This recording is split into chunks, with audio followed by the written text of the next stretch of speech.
Hi Capricorn! Ang pagbasang ito ay para sa lahat. Alamin natin ang iyong recent past, present at ang iyong near future. One more.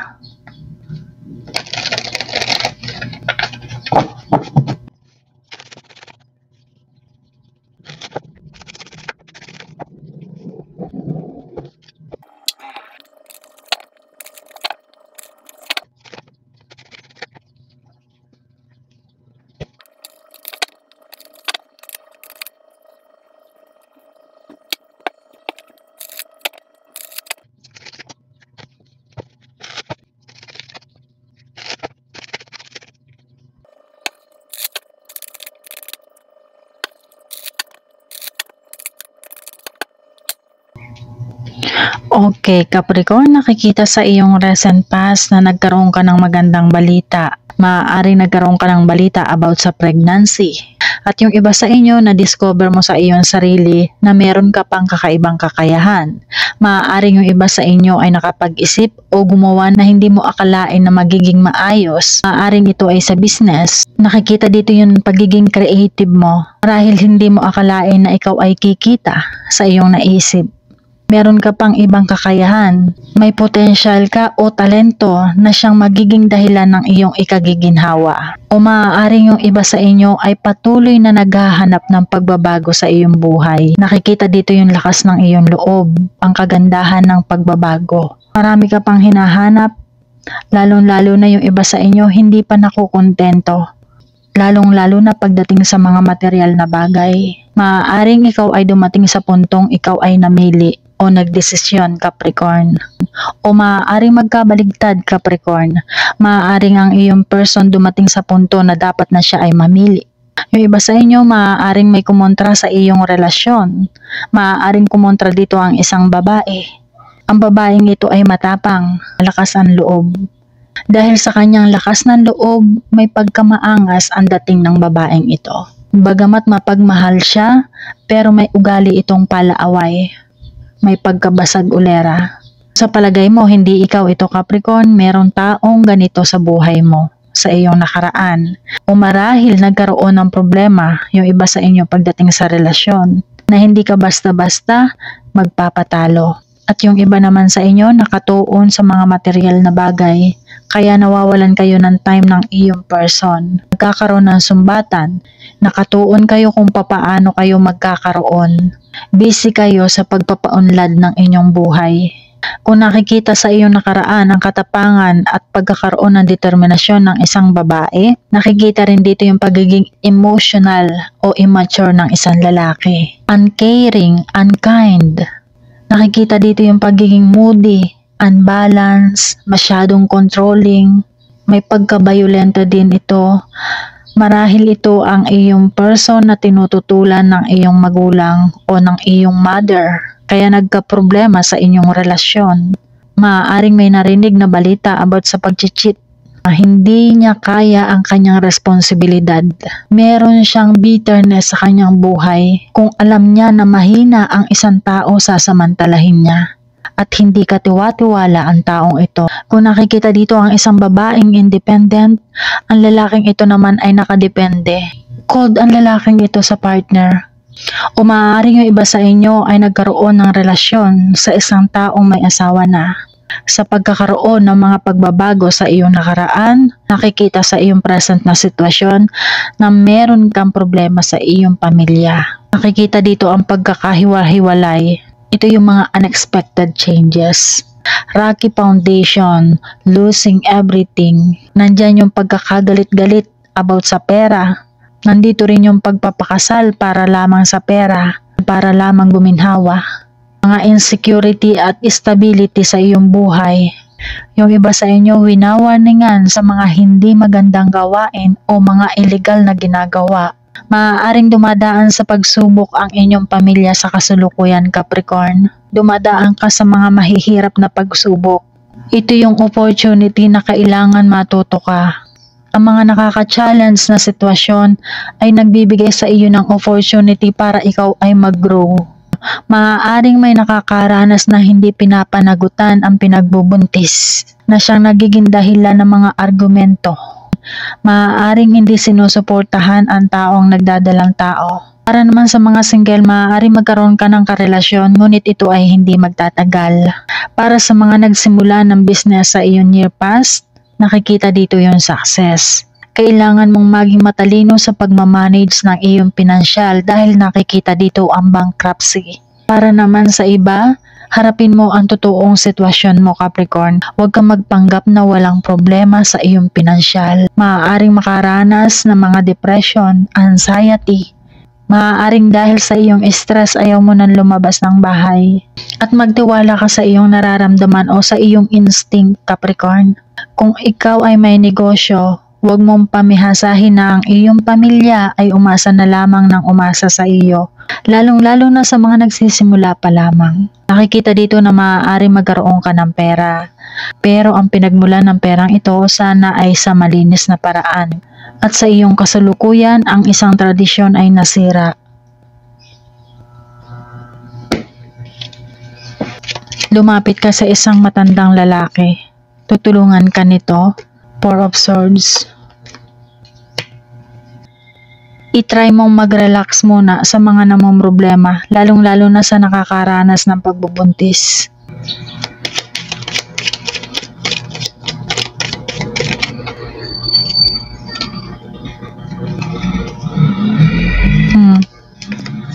Na ito na yung The Hermit pa rin ito.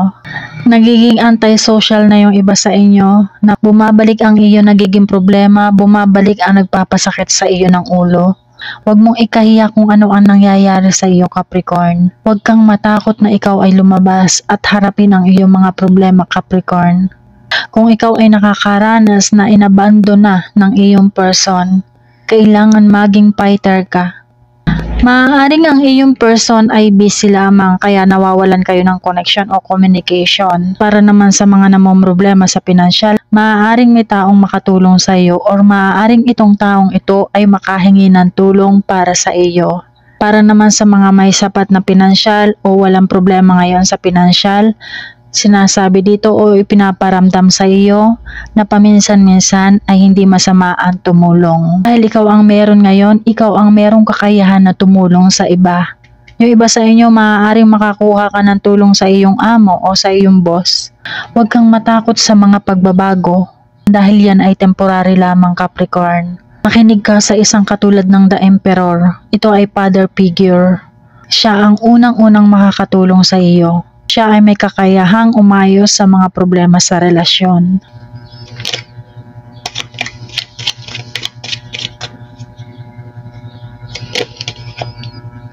Nakikita rin dito na maaaring makabili ka ng bahay, sasakyan, The Magician. Oh, napakaganda naman. Kayang-kaya mong malagpasan ang iyong pinoproblema sa kasulukuyan, Capricorn.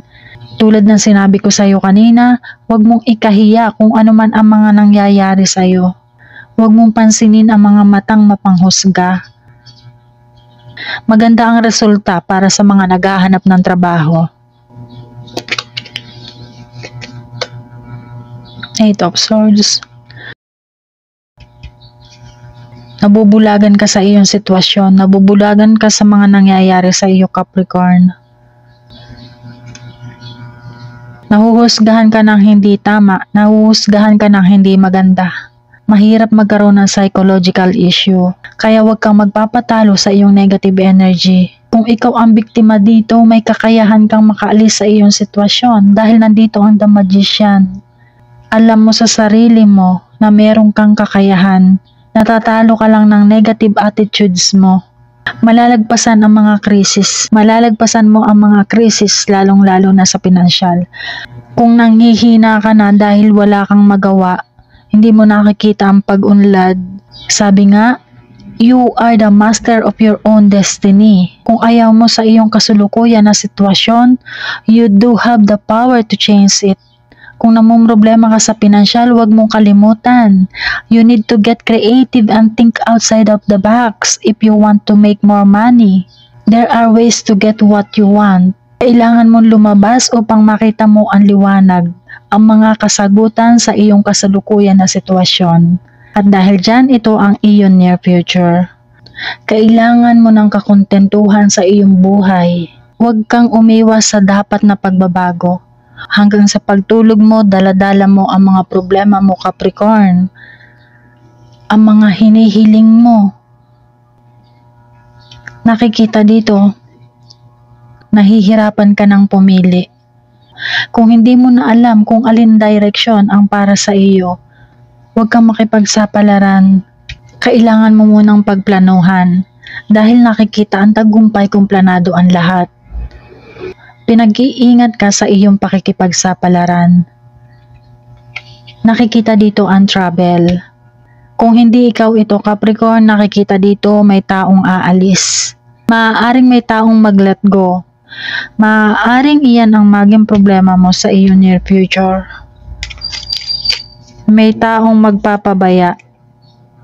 Damon. Mag-ingat ka sa taong hindi maganda ang binabalak. Kailangan mong pag-isipan kung saan ka ba talaga dapat mag-focus. Kailangan mong pag-isipan kung alin ang dapat mong unahin.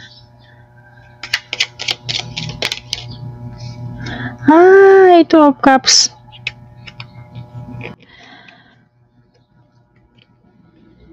Maaaring may mag-alok sa'yo ng business, o maaaring merong magkagusto sa'yo, maaaring may mag-propose sa'yo, maaaring merong makipagkasundo sa'yo. Nakikita dito yung gaan ng problema mo, Capricorn. Kaya pag-isipan mong mabuti yung sinasabi dito na kailangan mong magkaroon ng kakontentuhan. Isa-isahin mo muna ang mga gusto mo, huwag mong pagsabay-sabayin. Kahit nasa tao, kahit nasa relasyon, yung iba sa inyo huwag pagsabayin ang relasyon.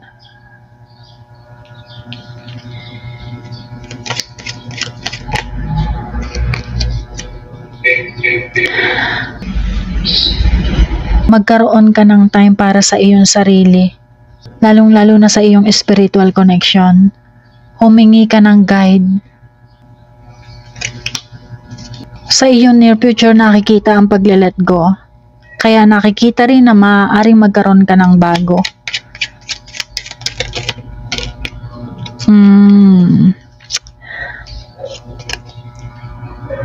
Yung iba sa inyo sobrang mag-isip about sa future. At nakikita dito na maaaring yung iba sa inyo ay may dinaramdam o karamdaman. Kailangan mong mamili, kailangan mong magdesisyon. Maaaring maisip mo na hindi ka na lamang magpakasal sa iyong near future. Higit sa lahat, nakikita dito ang iyong kalungkutan.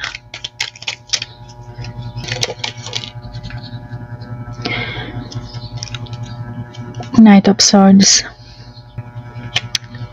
Maaaring may magbago ng address. Tulad ng sinabi ko kanina, maaaring may umalis, may magcha-travel. Hindi man ganun kalinaw sa ngayon ang iyong near future. Hingin pa natin kung ano ang mensahe sa'yo.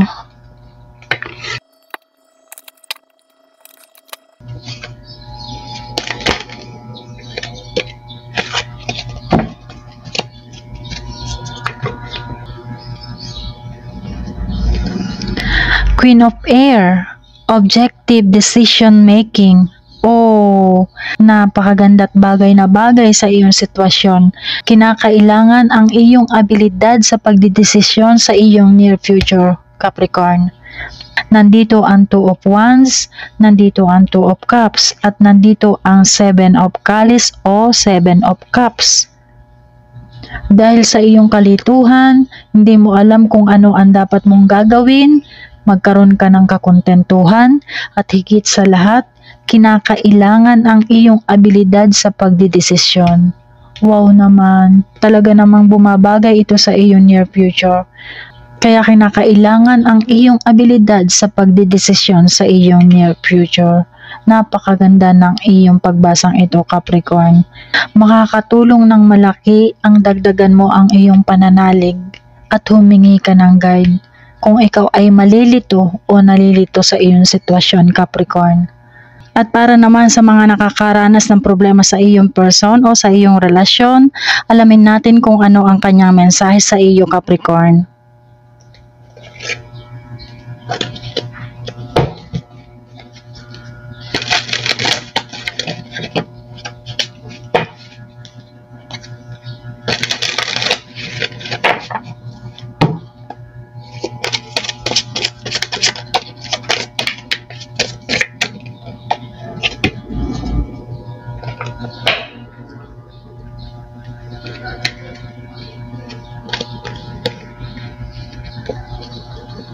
Okay, ito ang kanyang unang mensahe, Capricorn.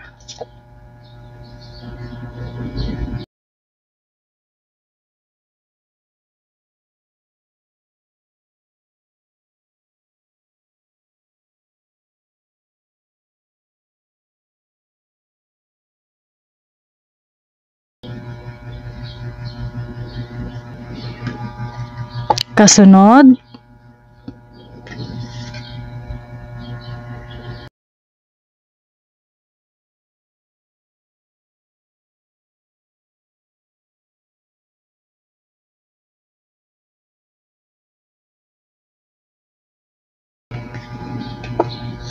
next,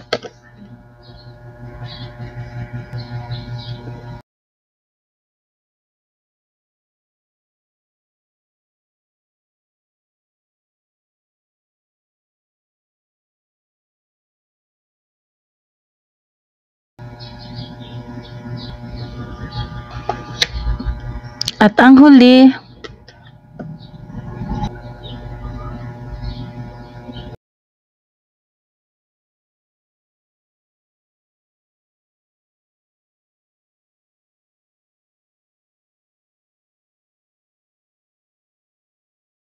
at iyan ngayon ang iyong naging pagbasa, Capricorn. Gawin mo lamang itong gabay kung iyong nais. Kita-kits po muli. Number 1 Rashi po. Paki-like and subscribe na. Thank you! Bye-bye!